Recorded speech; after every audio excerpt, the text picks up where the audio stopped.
최동석 박사가 어제 아주 재밌는 강의를 했습니다. 가장 신뢰받는 언론인 1, 2, 3위를 차지한 손석희, 김어준, 유시민에게 유토피아 정신이 없다고 꾸짖었기 때문입니다.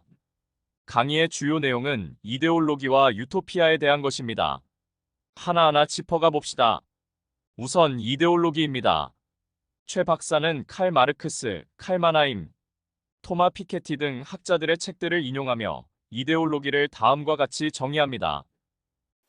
이데올로기는 그래서 내가 이데올로기를 이렇게 이데올로기란 곧 세계관이라는 거야.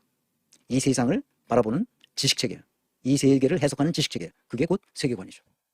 근데 자기가 어디서 태어나서 어디서 자라났는지에 대한 그 사회 경제적 지위에 그것에 복무하는, 내가 정의한 이것은 칼 막스가 얘기했던 이데올로기와 마나임이 정의했던 이데올로기와 그다음에 피케티, 토마 피케티가 정의했던 이데올로기를 다 합쳐놓으면 이렇게 말할 수밖에 없지 않을까 하는 게 내 생각이에요. 그래서 나는 이데올로기를 이렇게 정의하는 거예요.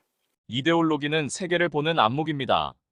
칼 마르크스가 존재가 의식을 지배한다고 했듯 사람은 어떤 수저를 물고 태어났느냐에 따라 세상을 달리 보게 됩니다. 조선시대를 예로 들자면 양반의 자식으로 태어났는데 어떻게 노비의 마음을 알겠으며 반대로 노비로 태어났는데 어떻게 양반의 세계관을 알 수 있겠느냐는 거지요. 그런데 이렇게 이데올로기 단계에 머문다면 세상은 전혀 바뀔 수 없죠. 금이든 흙이든 자신이 물고 나온 수저의 종류가 달라 세계관이 형성된다 해도 이러한 한계를 깨고 나올 수 있어야 변혁이든 개혁이든 가능하다는 주장을 최 박사는 합니다. 그래서 그 다음에 필요한 게 유토피아적 세계관입니다. 유토피아란 말은 어원적으로는 유, 즉 없다 플러스 토피아, 즉 땅이에요. 즉 없는 땅이에요. 현재는 없지만 상상력을 동원해 만들어내는 땅이 바로 유토피아입니다. 그럼에도 불구하고 우리는 이데올로기적 사고에 매몰되어 있더라도 자기 계층을 옹호하는, 자기가 태어난 또는 자라난 지금 현실에 살고 있는 이 계층적 사고, 다시 말하면 이데올로기적 사고에 매여 있다 하더라도 자신의 사상과 지식체계를 돌아보고 가급적 장기적인 비전체계인 유토피아적 사고를 할 수 있는 유연한 자세를 갖추도록 해야 한다는 거예요. 사회의 계층 구조를 끊임없이 변화시키는 동적이고 복합적인 사상과 지식체계를 만들어갈 수 있어야 한다는 거예요. 그게 바로 지식인의 자세죠. 지식인이라 하면 이래야 된다는 거예요. 오늘날. 근데 이렇게 하지 않죠. 그래서 나라가 이렇게 된 거예요. 쉬운 예를 하나 들어보죠. 한국은 학벌 사회입니다. 그래서 스카이 대학에 들어가면 스카이다운 세계관을 갖게 됩니다. 나는 똑똑하고 우리가 한국을 지배하게 돼 있다는 세계관이에요. 하지만 그 세계관이 휩쓰는 한국은 지금 어떤가요? 가장 공부 잘했다는 서울대 법대 출신 일부가 지금 한국을 아주 쑥대밭으로 만들고 있잖아요. 이런 사태를 맞아 문제는 많지만 그래도 학벌은 어쩔 수 없다에 머문다면 그건 이데올로기 안에 갇히는 것이죠. 반대로 학벌주의로는 한국이 망하기 때문에 비록 내 모교가 손해를 보더라도 독일 같은 대학 평준화를 이뤄야겠다고 나서는 사람, 즉 자신의 손해를 감수하더라도 바꾸려 나서는 사람이 바로 유토피아적 지향을 갖춘 사람이 되는 것이죠. 최 박사가 손석희, 김어준, 유시민을 꾸짖는 이유는 이들에게 학문적 바탕이 유토피아적 지향이 부족하다는 데 있습니다. 예컨대 문재인 전 대통령처럼 일단 최상부까지 올라간 인물에 대해서는 이들의 비판이 멈춰버린다는 지적입니다. 최 박사는 사람을 보는 안목, 그리고 30년 뒤를 내다보는 장기적 비전을 당부합니다.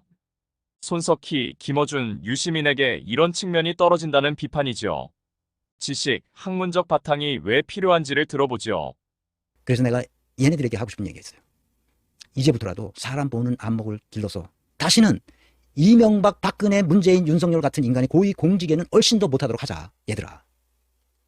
그러기 위해서는 뉴스를 엔터테인먼트로만 생각하지 말고 뉴스를 통해서 인기를 끌려는 생각, 연예인들처럼 부어 텔레비전에 나오면 그 인기를 끌어야 되니까 그 연예인들 맨날 뭐라고 떠들잖아. 그 말 같지도 않은 얘기를 해가지고 사람들을 웃기고. 그래서 엔터테인먼트로 생각하지 말고 적어도 국가와 민족의 30년 대계를 생각하는 장기적 비전을 가져야 한다고 나는 생각해.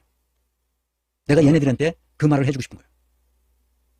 이런 장기적 비전, 30년 대계를 생각하는 큰 그림은 기득권층을 오고하는 이데올로기적 사고체계에서 벗어나야 돼. 그래야 가능해요. 큰 그림은. 그래서 유토피아적 사고를 할 수 있는 유연성을 가져주기를 바랍니다. 최 박사는 한국민들이 지난 20년간 이명박, 박근혜, 문재인, 윤석열 등 문제 있는 대통령들을 계속 뽑는 이유에 대해 인물을 보는 안목을 국민이 못 갖춰서, 즉 지식이 얕아서라고 판단합니다.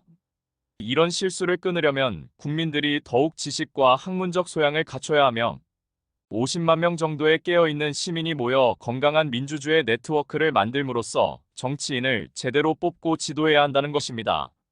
지금 그 손석희나 유시민이나 그 김어준이 우리에게 하는 방송을 통해서 주는 건 뭐야? 그거 다 정보지. 정보를 주는 거야. 이렇다 하는 정보를 계속 주는 거야. 근데 그것을 우리가 해석할 능력이 있어야 돼. 그것이 바로 뭐야? 지식이지. 정보가 아무리 많아도 지식이 없으면 그 정보를 해석할 능력이 없어요. 요 지식이 있어야만 언론사가 제공한 정보를 해석할 능력이 생긴다는 거예요. 아시겠죠? 그래서 우리는 그래서 내가 이론을 계속 얘기하는 거예요. 이론을 말하지 않는 애들이 떠드는 것은 그냥 단순한 정보에 불과해요. 그 정보를 해석할 능력이 나한테 없으면 다 꽝인 거예요. 그건. 그 정보가 아무리 많아도 다 쓰레기예요. 그걸 해석할 지식이 있어야 됩니다. 최 박사님의 취지에 동의하며 관련 동영상을 올릴 권민래 독서당의 많은 구독 부탁드립니다.